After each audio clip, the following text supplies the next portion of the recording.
It's really a breathtaking body of work. And one of the things that's particularly inspiring to me is to see the two of you, who I imagine are not only collaborators, but also a husband and wife. Is that possible?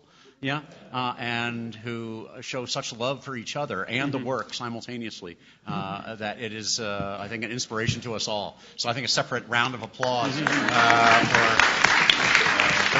Ruth Bernsteins, who have achieved so much in so many different spheres.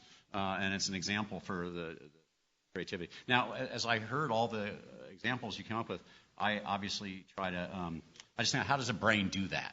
And I was constantly, how does a brain do it? And so I did my best to make abstractions of the 13 things and come up with 3 or 4 things that the brain might do to achieve each of those goals. One of which is horizontal associative brain function.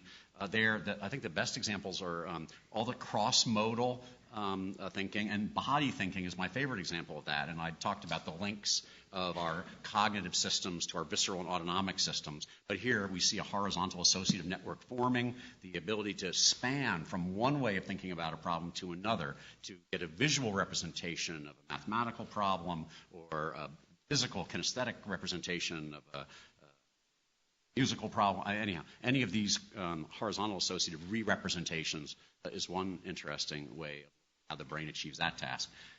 Another critical one is the hierarchical abstraction. The same way you can think about two things connecting to each other at a sort of a comparable level, you could think about how you take two things at one level and make an extrapolation of that to condense it and to abstract it into something higher or simpler.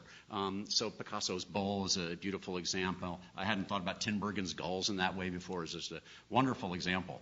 It does bring to mind, though, the flip side and the possible downside of abstraction, which was highlighted by Jaron Lanier in his book, You Are Not a Gadget, where he talked about what's happening on the World Wide Web is the re-tagging and rehashing of real experience, taking the original documents and reducing them to a set of abstractions so that we're left with a trivial mashup of the original experience. So that's the risk of abstraction, but I think most of the time we can abstract things and then work with the abstractions to generate completely novel approaches to problems.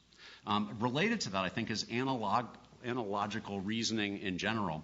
And one of the things that really struck me was your focus on dimensional thinking, and I juxtaposed that to categorical thinking. And it reminded me of a life goal that I have, which is to develop a news medium that's called the gray news.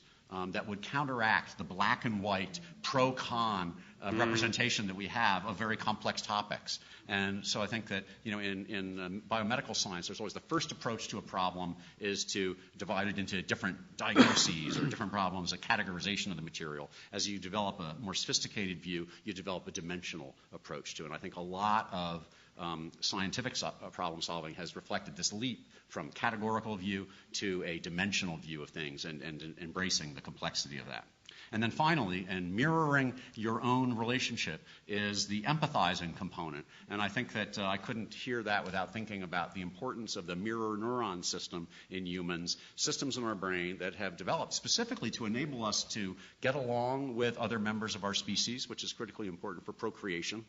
It also sometimes involves fighting with other members of the species, but all the same brain systems are involved in re-representing the actions of others. And this imitative component is one of the cores of all of our cognitive development. And so there, I think, a great deal of empathizing helps to embrace this entire system and relate it to the rest of the brain. So bravo to the Ruth Bernsteins, and I hope those other tangentially linked ideas can be food for thought. Thanks. Great. Thank you, Robert.